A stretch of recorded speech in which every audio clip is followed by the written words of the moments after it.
Hi, everybody. It's Melissa Kalo, Managing Director of Camp Broadway. We're following up on our interview with Jay Navarro, our music director, or one of the music directors on our team is joining us again, and Holly Ray, who is the director choreographer for our MyMainstage virtual camp.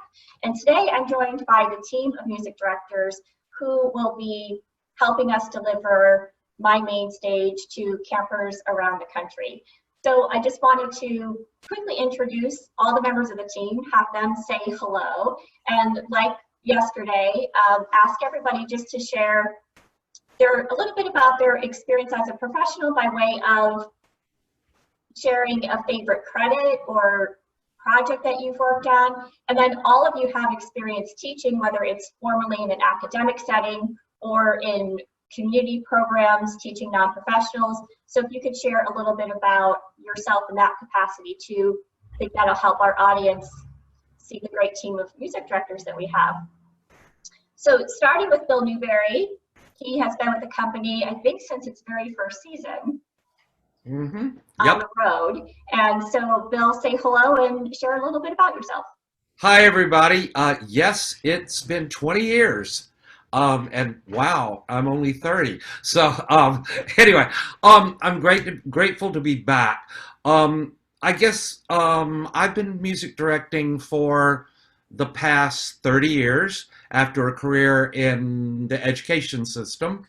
And my favorite thing would probably be that I have done 4 national tours of Joseph and the Amazing Technicolor Dreamcoat, in which I have been able to work with literally thousands of kids and put them into their very first professional show. And now I do that all over the country. It's still, well, virtually this year, but with Camp Broadway kids, who I love just as much. Great.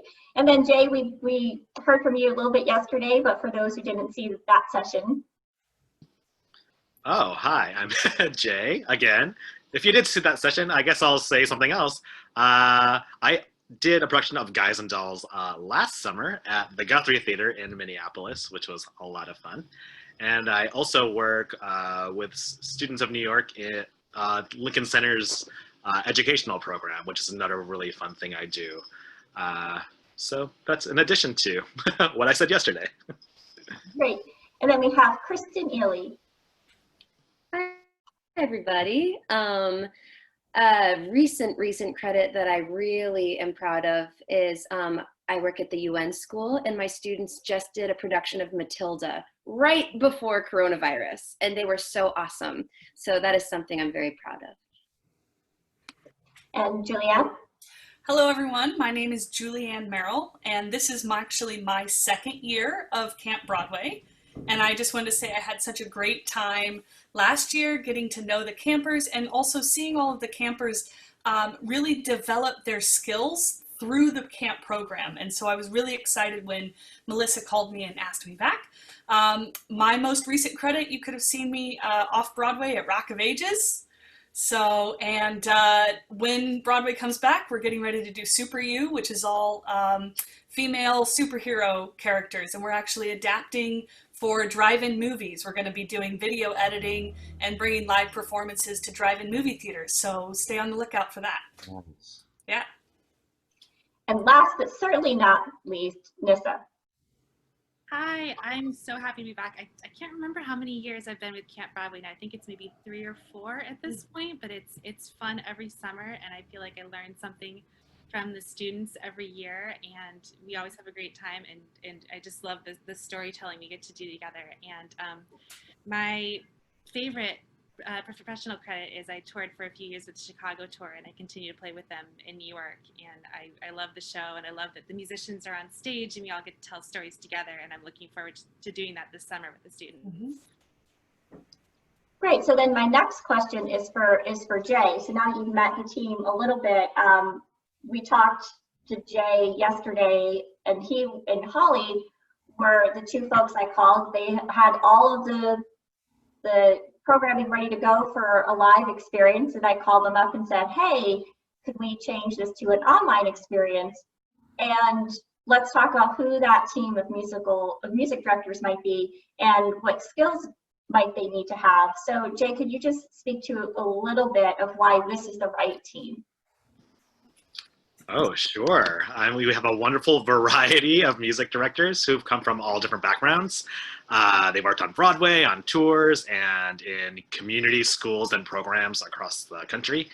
I think we have a special treat having Bill Newberry, who's been with camp from the beginning and arranged the famous Camp Broadway medley. And I think this team is particularly exciting because I think we're all really committed to bringing the spirit of Camp Broadway, the thing that we've always brought, and trying to do it in a new and innovative platform. So then on that note, Julianne, I had called you and said, hey, Camp Broadway isn't able to offer our in-person programming this year, but we're not ready to say that doesn't mean we're not offering programming. So here's a vision we have for an adaptation of that called MyMainstage. And can you just share a little bit about your reaction to that idea and what you think that meant as the company representing itself, opportunities for the kids, and the fact that you didn't run in the other direction, I think speaks to that you thought it was a pretty good idea. Sure. Well, you know, the idea of, well, we can't do something, and I love that Camp Broadway said, here's what we can do. Here's what we can do. We can offer this programming. It may not be the same as what we've had to do before, but we've pivoted our ideas and we've adapted to these circumstances. And I think that shows how much Camp Broadway cares. It cares about us as Camp Broadway staff.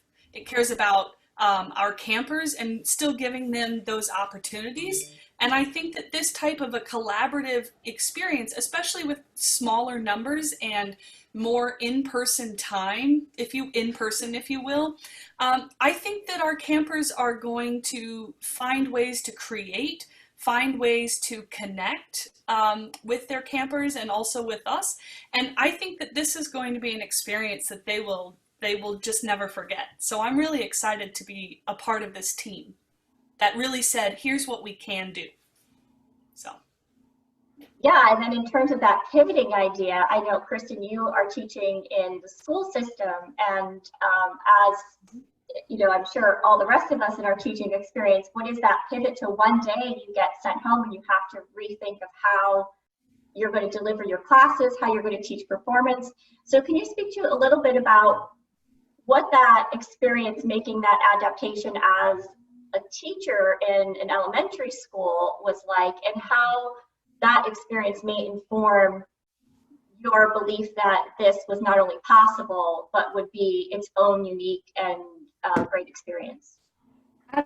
Absolutely. Well, I will say the first 3 or so weeks that I taught choir online, it was really bad. So you're lucky that you get me when I'm good now. Because, I mean, imagine, you know, one of my choirs at school is 70, which, you know, in camp, there's going to be 60 of us in total, right, putting on this show.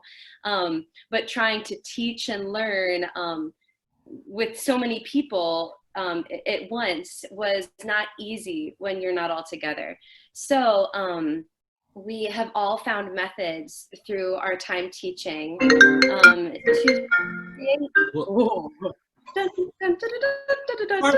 it's part of it. Anyway, we've adapted and we found ways to create meaningful dialogue and call and response singing, and ways of, like Julianne said, emotionally actually connecting and creating meaningful content with each other while not in person. It's still very socially intimate. So we're so excited to bring you this way of teaching that we've developed so we could still feel like a community this summer. Yeah, and our community is now national. So whether you are in Los Angeles, New York, Lincoln, Nebraska, we're all able to come together in this virtual space. And so with that, technology is part of the question. So there's a lot of different technology involved that plays a part behind the scenes. Part of the goal is how do we use that to make it simpler for the end user rather than harder. So Nyssa, you've been talking about how technology has played a role in the professional space even before this time. So how do you bring that professional idea of use of technology into the space for young people who are not yet working as a professional? I mean, I think one of my favorite things about the ways that we can use technology is just how it connects us from different locations. And when we started talking about doing online Camp Broadway, I was so excited about being able to bring students together without them having to travel to New York. We're all going to be present in the same time and space telling stories. And so as I've been thinking about it, you know, I'm excited because, you know, like when we've been on tour and someone has to do an audition, you're videotaping and you're sending something. So it's certainly, you know, or the shows that have projections and the shows that have, you know, technological elements. It's all over the place. So I'm excited about everything we're going to learn about technology. And one of the other things that I think is a really, really valuable learning tool that we don't always get to bring to students in a camp setting is how valuable it is to review a recording of yourself and look at yourself and listen to yourself and say, am I communicating the story that I'm trying to share with my audience? So I'm really excited to just see what conversations are going to come up as we start using this as a means of storytelling. And you know, even as things continue to change and coronavirus passes us by, I think that the things we learn about technology during this time are going to make us all better and, you know, expand how we can connect with each other. Yeah, and then how do we expand how we communicate with each other and how this industry works? Bill, you've been with us for so many years. Can you speak a little to what it meant for Camp Broadway to do what we were doing when the company started 25 years ago, and then 20 years ago when we started working nationally, and now here we are in this virtual space? What does that mean for you in terms of Camp Broadway's position in its industry, both on Broadway and in working with young people? Well, I think that I'll piggyback on Julianne's word, adapt. All right. Camp Broadway has always been adapting since its very first year. I can remember years where we changed a song after the first week and put something else in. The Camp Broadway medley was written in an afternoon because of an emergency. And that was like, okay, things have changed. What do we do? And that's what I love about this company is that even though the changes have not been as widespread as obviously this year, but there's always been little things that we have to adapt and we have to change and we have to find new answers. And that's what the staff has always done. All right. What I think is going to come out of this in a positive way when we go back to hugging each other and being in the same room with each other, I think we're going to have learned so many skills from what we're having to do now. I think we're going to be able to use the technology and combine it with the interpersonal stuff, and we're going to be better communicators. We're going to be better artists because of it. And I'm sure the campers will too. So just listening to all of you talk about this, I'm really excited for our campers to work with all of you as they have for many years. And working with you in this virtual space is just going to, as Bill says, enable them to be better artists and grow individually as a result of the work they do with you all. So thank you so much. And we'll see you guys all at camp. See you this summer.